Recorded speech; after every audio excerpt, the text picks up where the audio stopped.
benefited from all this immigration? Well, when the computations have been done, and it turns out, although maybe some people have benefited by employers of nannies, employers of cheap foreign labour, a lot of people in this country have actually suffered. And on balance, the effect is you've got 6 billion extra coming in, but it's being largely consumed, virtually entirely consumed by the immigrants themselves. After all, they consume, they don't only produce. So that's no good. Job vacancies. Tony Blair said, we need the immigrants, we've got 600,000 vacancies. Well, you know what? They brought in the immigrants. What have we got in terms of vacancies? 600,000. Why? Because immigrants create demand for jobs as well as fill vacancies. Yeah, they've got needs too. Also, we must bear the following in mind. Did we need them to fill our vacancies? There are 3.4 million people in this country who are on long-term benefit, incapacity benefit or job-seeking allowance for over 2 years, of whom 200,000 are 18 to 24-year-olds. Oh, why couldn't we have gone looking for the labour there? And in fact, it was only announced very recently by the Treasury in response to a parliamentary question that the number of British-born people in the workforce has declined since 2001 and mostly since 2006 by, guess what, 500,000. Well, we didn't need them. There are other ways of meeting a shortfall if you've got a job vacancy. One good way, increase the wages.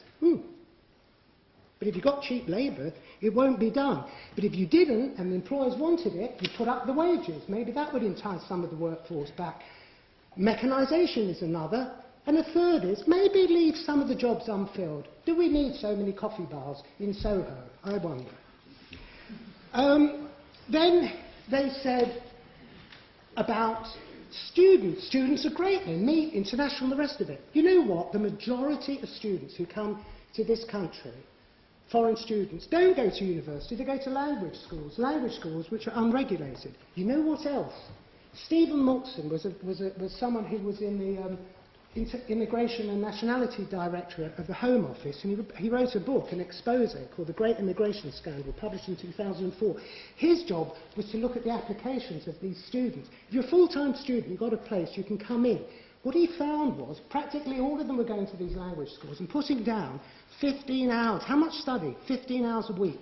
That's the minimum you need to do to qualify for being a full-time student. 15 hours a week, 3 hours a day.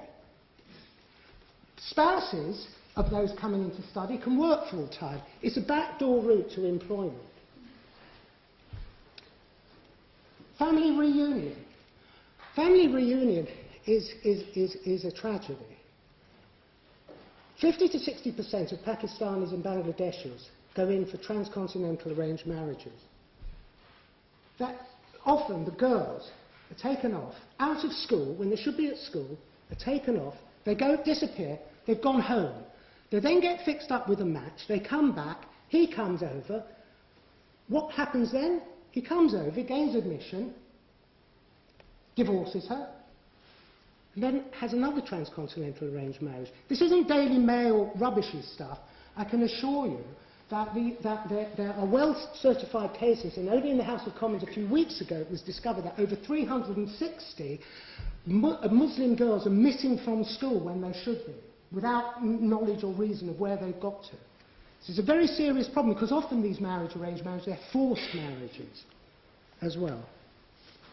But my main reason for thinking they should, so on all three scores, yeah, because they're crowding out our own people from jobs, because a lot of the students are not genuine students, but they're just here for work, and also because there is a human cost at some of these spousal migration.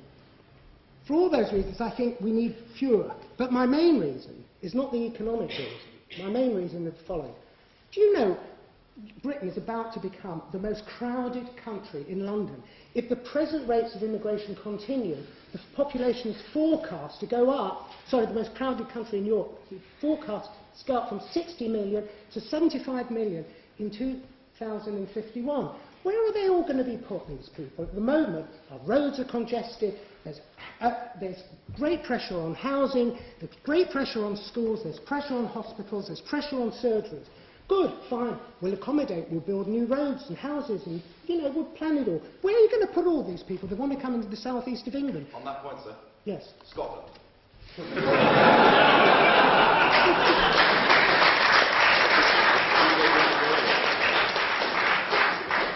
Would that we could, my friends, but the days of the Soviet rule, and diktat are gone, and they don't want to go to Scotland. Everyone's leaving, even the Scots are leaving Scotland. And I don't blame them either. They're all coming south. They're all coming to the honeypot. And that where all this housing is going to be put is in the southeast of England. Well, blow me down, that's going to have a disastrous effect on the environment, the physical environment.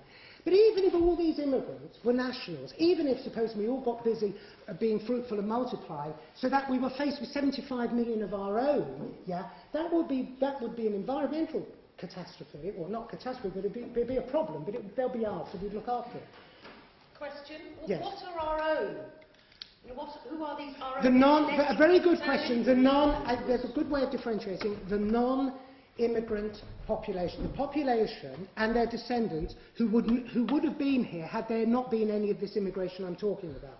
Now, the thing is that what I'm going on to say, but it's the diversity, and it's having a very deleterious effect on social cohesion. Let me just give you two illustrations. Because people these days are coming from here, there and everywhere, in schools now, it's becoming increasingly difficult to teach British history. It's becoming increasingly difficult to teach English literature. Why? It's privileging Britain. It's demeaning to the others. So we're now going in for an intercultural curriculum. That's making it far harder to reproduce our national identity, far harder to reproduce the sorts of identification with the country which are needed for the nationality. Yeah.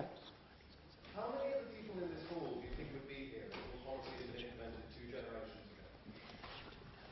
I have no idea, but I'm not talking about 2 generations ago. I'm talking about here and now. And we're dealing with an entirely different... In 2 generations ago, if by 2 generations you're talking about 45 or 89, 1890s, what are you talking about, sir? Are you talking about those who came to escape Hitler or those who came to escape the pogroms in Russia and Poland? Neither. I'm talking that those who came to Britain a couple of generations ago, many just looking for a better life. You mean, no, but you've got to be precise. Was it post-Second World War? Who are you talking about?